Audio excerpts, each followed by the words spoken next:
메리 크리스마스! 구독자 여러분 안녕하세요. 저희 채널이 2018년 겨울에 시작을 했어요. 올해 2023년은 저희 채널이 시작된 지 5년째 되는 해입니다. 그래서 그동안 성탄절을 맞아 제작한 영상들을 모아보았습니다. 조금씩 요약해서 영상을 모았으니까요, 전체 영상은 각 부분의 링크를 참고해주세요. 첫 번째 영상은 아기 예수님을 찾아온 동방박사들에 관한 영상이에요. 신앙생활에 완전 초보이신 분들을 생각하고 만든 영상인데요. 3명의 동방박사가 먼 곳에서 아기 예수님을 찾아오는 그림, 이 목자들과 동방박사들이 함께 아기 예수님께 경배하는 그림, 어떤 문제가 있는지를 생각해 보았습니다. 목사님, 동방박사는 몇 명이었나요? 3명이 맞나요? 동방박사가 몇 명이었는지는 알 수가 없습니다. 성경에 정확하게 몇 명이라고 나와 있지 않기 때문이지요. 물론 동방박사들이 황금과 몰약과 유향을 드렸다고 하니까 3명이라고 생각하시는 분들이 계신데요, 여러 사람이 한 가지 선물을 준비했을지 또 한 사람이 여러 선물을 준비했을지 알 수가 없답니다. 그러니까 동방박사는 몇 명인지 알 수가 없어요. 한 명이 아니었다는 것은 분명합니다. 복수로 쓰였거든요. 하지만 몇 명인지는 알 수 없습니다. 목사님, 예수님께서 태어나셨을 때 구유 위에 놓인 예수님께 경배한 사람들은 동방박사들과 목자들이지요? 라고 생각하시는 분들 계신데요, 사실 동방박사와 목자들은 같이 만날 수가 없었습니다. 구유에 놓인 아기 예수께 경배한 사람들은 목자들이에요. 누가복음 2장 16절, 빨리 가서 마리아와 요셉과 구유에 누인 아기를 찾아서. 목자들은 예수님께서 태어나자마자 바로 찾아가서 구유에 누인 예수님을 볼 수 있었습니다. 하지만 동방박사들이 예수님을 찾아온 것은 한참 시간이 뒤였습니다. 왜냐하면 동방박사들이 찾아온 시간을 계산해서 헤롯이 이런 명령을 내리잖아요. 2살 아래의 모든 남자애들을 다 죽여라! 마태복음 2장 16절. 이에 헤롯이 박사들에게 속은 줄 알고 심히 놓아여 사람을 보내어 베들레헴과 그 모든 지경 안에 있는 산의 아이를 박사들에게 자세히 알아본 그 때를 기준하여 2살부터 그 아래로 다 죽이니. 그러니까 동방박사들이 예수님을 찾아간 때는 예수님께서 어느 정도 자란 이후의 시기라는 것을 알 수 있습니다. 그러니까 크리스마스 카드에 아기 예수님과 목자들과 동방박사들이 다 함께 모여있는 것은 매우 아름다운 그림이지만 실제로는 일어나지 않은 일이랍니다. 목자들과 동방박사는 함께 만나지는 못했지만 모두 아기 예수의 탄생을 축하하고 기념하는 귀한 역사의 현장에 동참하였습니다. 당시에 왕이었던 헤롯은 예수님을 죽이려고 했고, 이방인이었던 동방박사들과 낮은 계층에 있던 목자들은 예수님께 경배했다는 것을 기억합시다. 오늘도 낮은 자에게, 힘없고 연약한 이들에게 찾아오시는 예수님을 만나는 성탄절 되면 좋겠습니다. 두 번째 영상은 크리스마스라는 용어에 관한 영상입니다. 개신교인들은 이 크리스마스라는 용어를 사용하면 안 된다는 어떤 목사님의 주장을 접하고 만든 영상이에요. 그분들은 왜 크리스마스라는 용어를 사용하면 안 된다고 주장하시는 것인지, 그리고 이 주장에 어떤 문제가 있는 것인지 함께 들어보세요. 크리스마스라는 말은 라틴어에서 유래한 말인데요. 그리스도라는 말의 라틴어인 크리스투스, 모임, 축제, 예배라는 뜻의 라틴어인 미사 단어의 조합입니다. 그러니까 크리스마스는 그리스도의 예배 혹은 그리스도의 축제, 이렇게 번역할 수 있겠죠. 그런데요, 여기 크리스마스의 마스에 해당되는 이 부분에 사용된 단어가 미사라는 단어잖아요. 이 단어는 지금도 가톨릭 교회에서 예배를 지칭하는 단어인데요. 그래서 어떤 개신교 목사님들께서는 우리 개신교인들은 이 크리스마스라는 말을 사용해서는 안 된다, 이렇게 말씀하시기도 하십니다. 그래서 그분들은 심지어 크리스마스라는 말이 비성경적이기 때문에 성탄절이라고 사용해야 한다고 하시는데요. 그럼 우리말로는 성탄절이라고 할 수 있지만 영어로 사용하시는 분들은 뭐라고 해야 할까요? 물론 가톨릭 교회의 예배인 미사와 개신교회의 예배는 그 내용과 형식에 있어서 많은 차이가 있는 것이 사실입니다. 그러나 그렇다고 개신교인이라면 크리스마스라는 말을 사용하면 안 된다 라는 말은 좀 지나친 말인데요. 왜냐하면 처음에 크리스마스라는 말을 사용했을 때 그 교회는 오늘날의 가톨릭 교회도 아니고 오늘날의 개신교회도 아니고 그저 초기의 교회, 였기 때문입니다. 미사라는 라틴어 단어는 그리스어인 유카리스트라는 단어를 옮긴 단어인데요. 이 유카리스트는 성경에 나와 있는 성찬을 의미하는 여러 표현들 중에 하나입니다. 감사를 드리다 라는 뜻이고요. 나중에 가톨릭 교회가 이 성찬을 중심으로 예배를 발전시키면서 이 미사라는 단어가 예배의 용어가 된 것입니다. 그러니까 나중에 발전된 이 미사라는 용어를 가톨릭 교회에서 사용하고 있다라는 이유 때문에 이 말 자체를 사용하지 말자고 하는 것은 마치 이런 것과 같아요.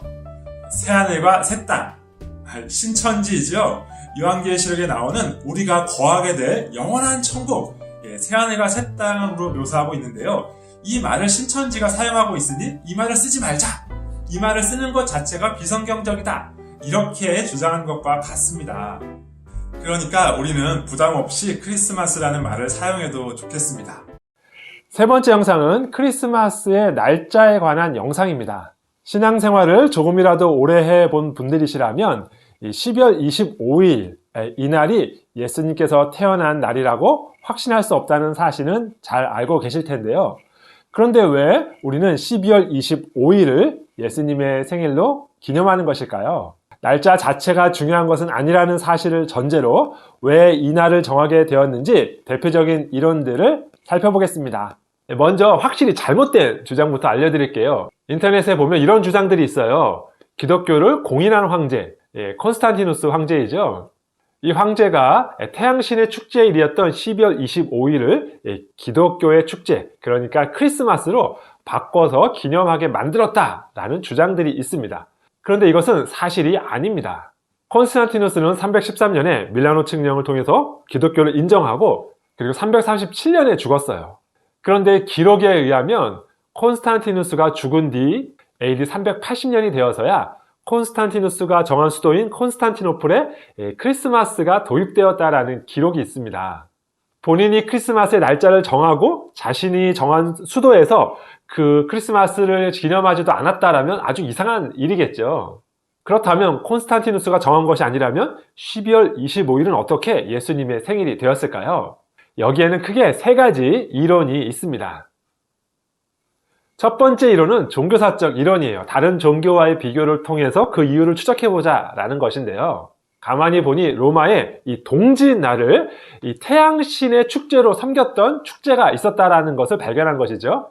그래서 기독교인들이 이 로마 태양신의 축제날을 예수님의 생일로 받아들였다라는 주장입니다. 사실 기독교는 처음부터 예수님을 태양 그리고 빛으로 설명하곤 했었어요. 내 이름을 경외하는 너희에게는 의로운 해가 떠올라서 치료하는 광선을 발하리니 예수께서 또 일러 가라사대 나는 세상의 빛이니.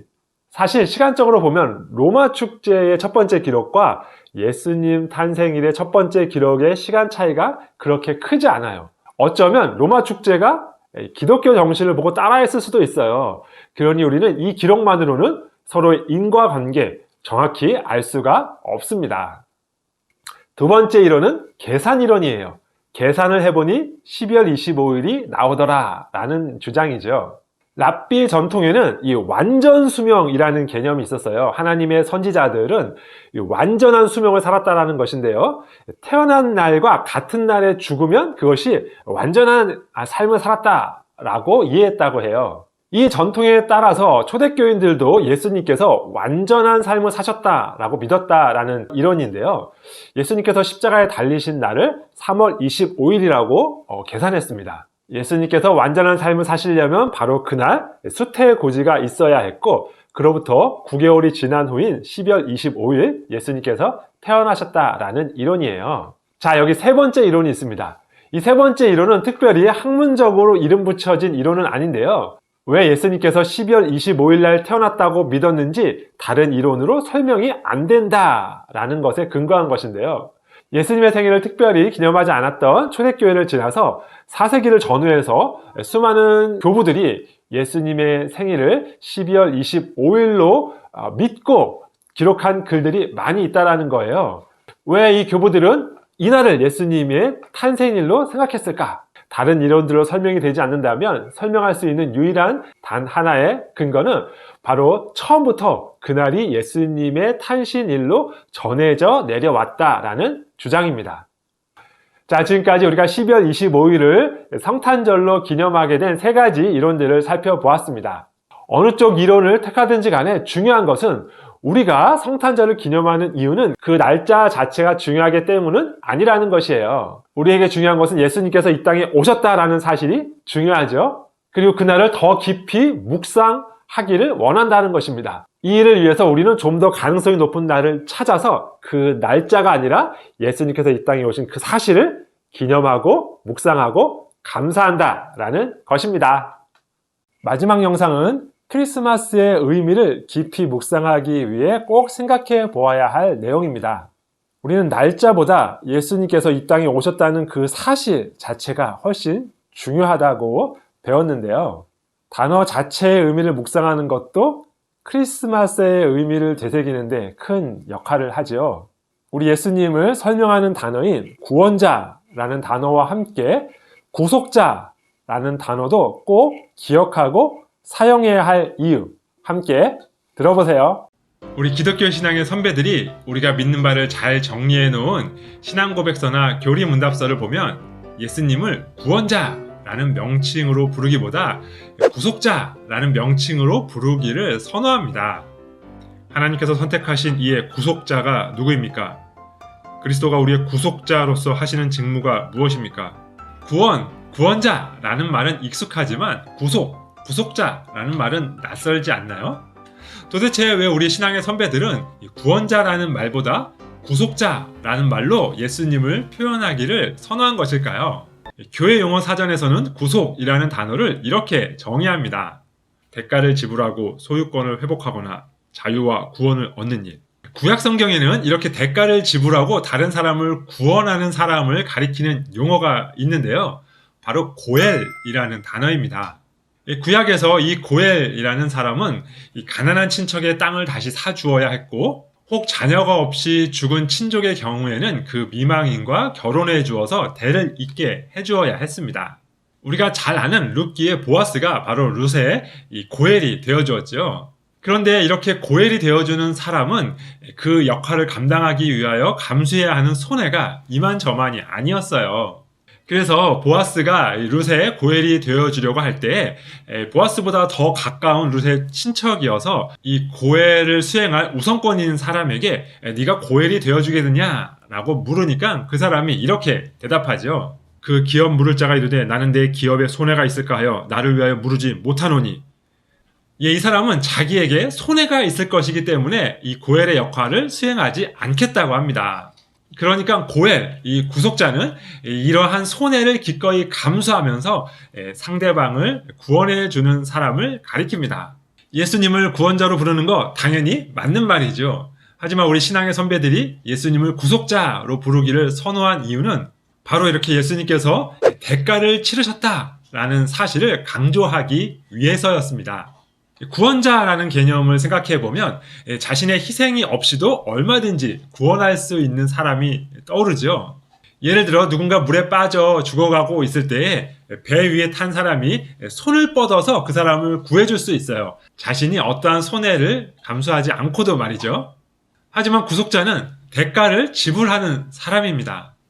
물에 빠져 죽어가는 사람을 구하기 위해서는 자신이 물에 빠져야만, 자신의 손해와 희생을 감수해야만 그 사람을 구할 수 있는 것입니다. 신약성경은 이렇게 예수님께서 우리에게 구속자, 고엘로 오셨다라는 사실을 강조합니다.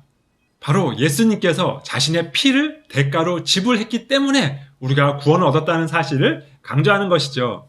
우리는 그리스도 안에서 그의 은혜의 풍성함을 따라 그의 피로 말미암아 속량 곧 죄사함을 받았느니라.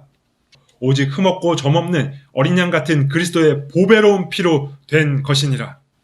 성탄절은 우리의 참된 고엘, 참된 구속자이신 예수님께서 이 땅에 오신 날을 기념하는 날입니다. 예수님께서 언제 이 땅에 오셨는가 하는 문제보다 훨씬 더 중요한 사실은 예수님께서 왜, 무엇을 위하여 이 땅에 오셨는가 하는 질문이죠. 우리를 구원하시기 위하여 희생과 손해를 감수하신 우리의 고엘 대신, 구속자 대신 예수님께서 이 땅에 오신 성탄절의 사랑을 다시 한번 묵상하는 성탄절 되기를 기도합니다.